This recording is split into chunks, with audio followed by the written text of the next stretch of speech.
Hello and welcome to Mangum News. I'm your host, Elijah Mangum. This week we'll be discussing President Joe Biden's plan on student loan forgiveness, flooding across Mississippi, She-Hulk Attorney at Law, Episode 2, Florence's first football game of the season, Strollin for the colon, my weekly weather report, and my exclusive interview with WLBT's newest anchor, Ashely Garner. Without further ado, let's begin.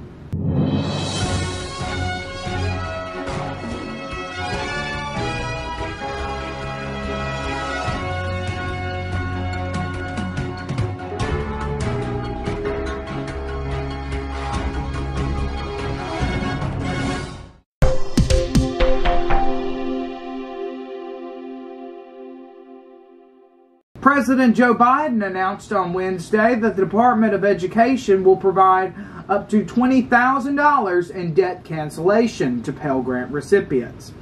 Non-Pell Grant recipients will receive up to $10,000.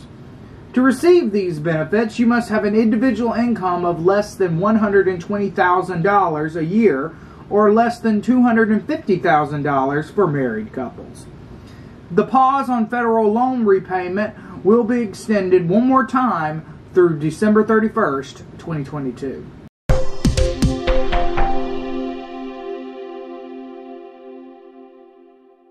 Central Mississippi had record rainfall and flooding on Wednesday. The weather led to many rescues and damage across the area. In Florence, over 100 children were rescued at the Railroad Daycare Center. The Cleary Volunteer Fire Department and Rankin County Sheriff's Office used several high-water rescue vehicles to conduct the rescue.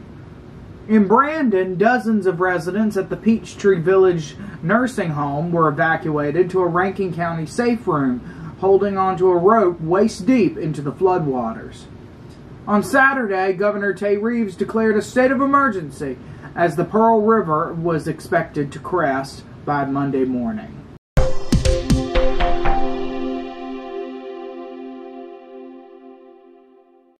She-Hulk Attorney at Law, Episode 2, sets the stage for the story of the series and its connection to the larger Marvel Cinematic Universe. The show continues to succeed with its humor and has a solid performance from Tatiana Maslany, but still suffers from a lack of action sequences and poor CGI. Overall, I'll give it a 7.5 out of 10.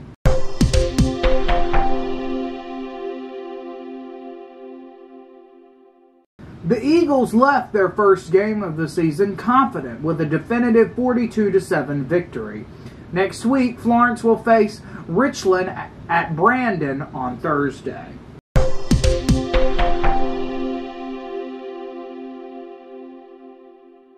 On Saturday, Florence High School hosted another 5K run, this time in honor of the late Florence High School graduate and U.S. service member Brandon Coleman. As far as I know, Brandon, he was a great guy. He was always willing to, do the extra work, put in what's next, what do I need to do, and we just wanted to come out here and show him love and support. Coleman was recently diagnosed with stage 4 colon cancer at age 23. The run was originally planned to raise funds for his treatments. However, following his passing on August the 11th, the run is now to honor his legacy and support his family.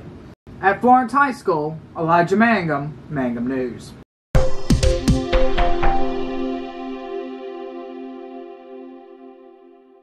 Tuesday will have a 50% chance of rain with a high of 90 and a low of 74. Wednesday will be partly cloudy with a high of 90 and a low of 68. Thursday will be partly cloudy with a high of 87 and a low of 68. Friday will be partly cloudy with a high of 88 and a low of 72. Saturday will have a 50% chance of thunderstorms with a high of 86 and a low of 72. Sunday will have a 50% chance of thunderstorms with a high of 84 and a low of 72. Finally, Labor Day will be partly cloudy with a high of 84 and a low of 72.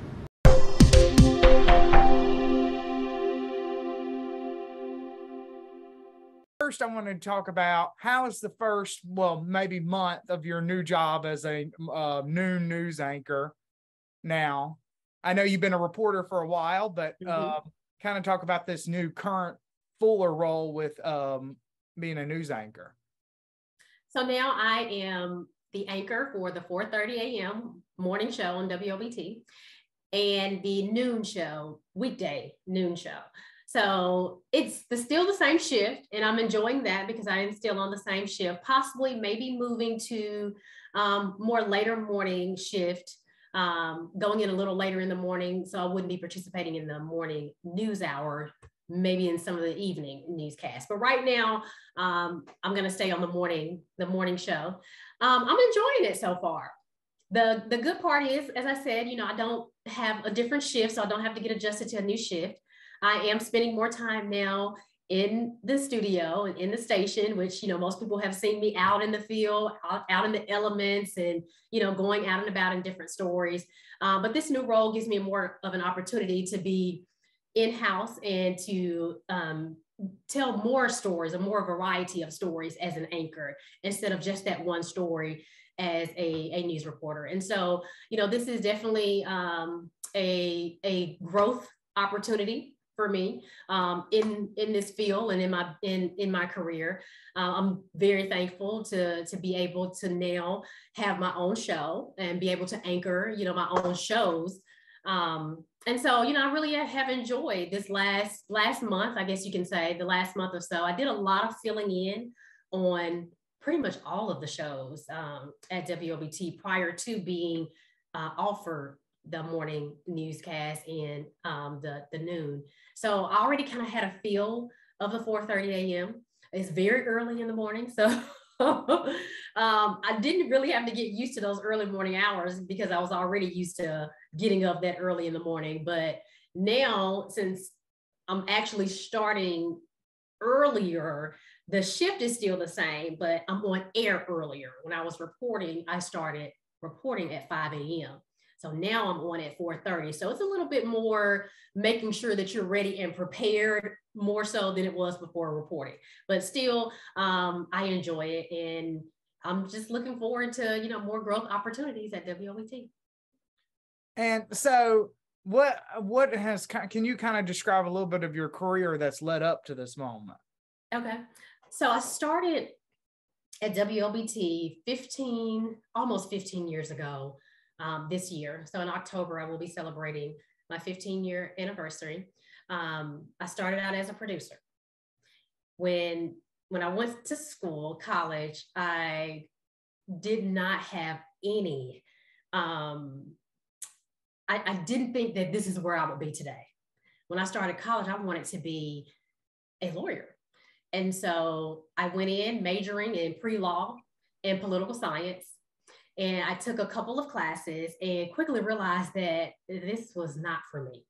I needed something more hands-on and not just reading out of a book every day. And so I was taking a class in mass communications, and we did a lot of work with the cameras. We were out in the field. We were out shooting things and did a lot of editing. And that was just one class that was supposed to be an introduction to mass communications that we were required to take. And I took that as an elective course in college. And so I realized, this seems like a really interesting field. And so I decided to change my major to mass communications. And I just loved it. I loved it. I got an opportunity to do a lot with reporting, anchoring, writing for newspaper, print, magazines, and radio. And so all of that just gave me more of a career path to now follow, instead of me growing up always wanting to be an attorney or a lawyer. And I was living in New Orleans at the time when I graduated from college, and Hurricane Katrina came through. I was working at a magazine there in New Orleans, and Hurricane Katrina, of course, forced me along with other people out of the city. And I decided to move back home. And so when I came back home, the only job that I could find at the time was at a law firm as a paralegal. So now I'm back to where I started in college, not wanting to really be an attorney, but at the time I felt like I needed to go ahead and kickstart some type of career. So while I was working there at the law firm, again, I realized that this is not what I want to do. I don't want to sit behind the desk, every day, just, on the computer doing work. I was a paralegal there at the law firm. And so during that time, I decided I'm going to start applying to some of the local news stations, and even branched out to apply to some stations outside of the state. So I applied to WLBT. I had no idea who to send my resume to. So I just picked someone, and I sent my resume in, and they didn't have any reporting positions at the time, but I said, I need to just get my foot in the door. So I applied for an associate producer job, and they contacted me within a week, and I got the job. So I started out as an associate producer, and I realized after producing for a while that, this is great for my writing skills, to help me, get my writing skills up. I was then offered a producing position. Again, I didn't want to be a producer. I wanted to report.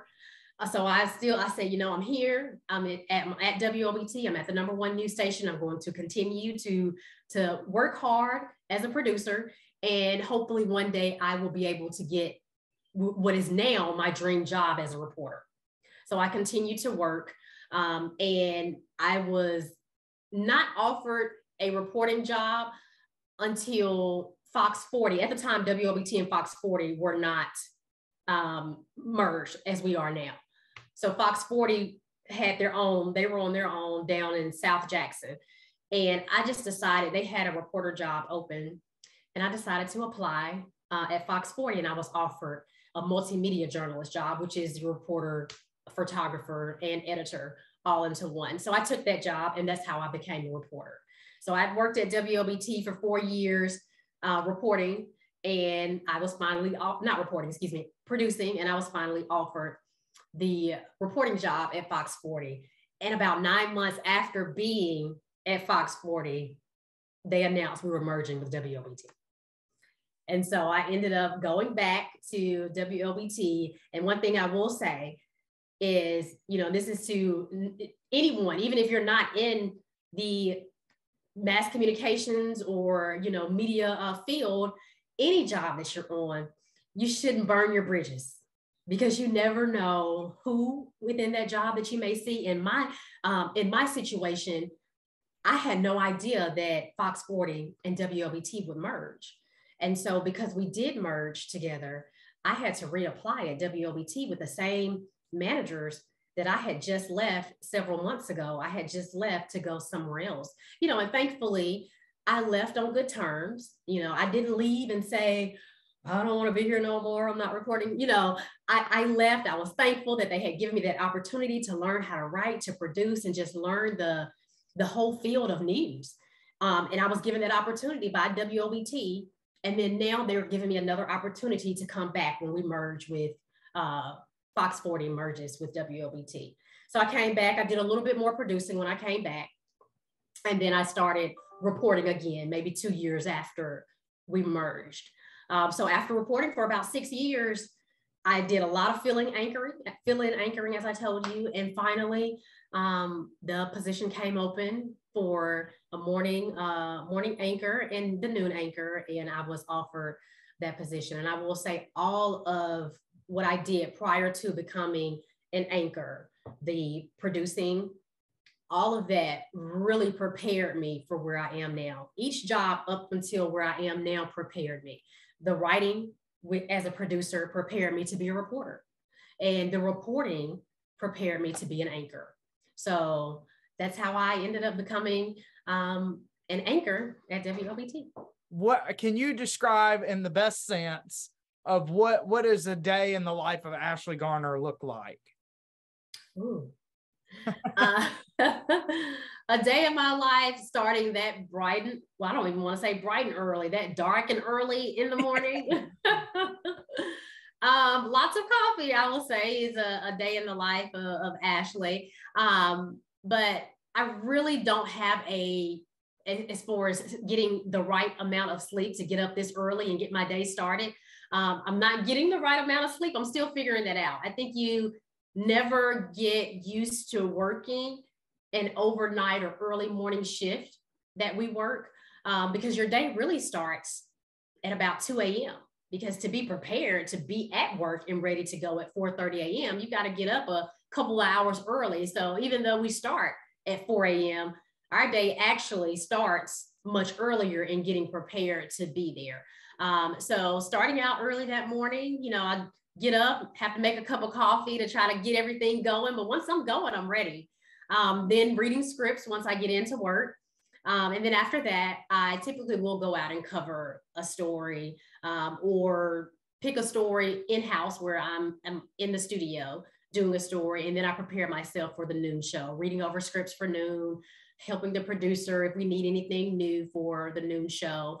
So that's pretty much what a day in the life is. And after work, I do have children. So after work, it's helping with homework and dinner and then getting prepared again to do it all over again the next day. But what would be your advice to an aspiring journalist? I would tell anyone who is interested in becoming a journalist to be willing to learn and to learn some things that you may not necessarily see yourself doing. Be open to taking on some jobs that may not necessarily be the job that you want. I wanted to be a reporter, but I was willing to take a job as a producer to help me to get to where I wanted to be. And it took several years to get to that dream job for me. But doing those other jobs as a producer, associate producer, really helped me to do and prepared me for the job, the dream job that I want. So taking on an associate producer job, I didn't realize how much writing it was going to be. As a producer, I didn't realize how much writing it was going to be. But I say to a lot of people that God prepared me to be a reporter. God prepared me to be an anchor through the jobs that I took prior to, even though they were jobs that I did not want to take. And also reporters now, a lot of the stations have moved to what we call multimedia journalist, where you're not necessarily just a reporter. You are also a photographer. And my idea of when I became a reporter was I was going to have a photographer there with me. However, I took on a multimedia journalist job that required me to not only be a reporter, but I had to be a photographer as well. So if in your mind, you may think this is the job that I want, but I'm not willing to be a reporter and a photographer.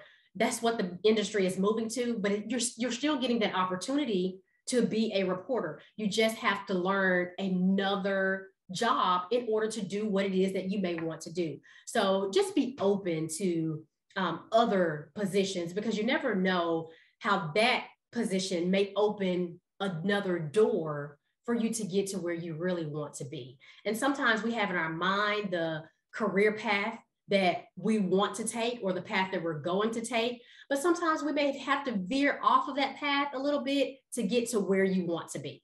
And that's what happened to me. I thought graduating from college with a degree, it was going to be easy to just start out reporting, but it wasn't that easy. I had to take some jobs that I not necessarily wanted to take, but I learned to love those jobs. I learned how to be good in the jobs that I had gotten.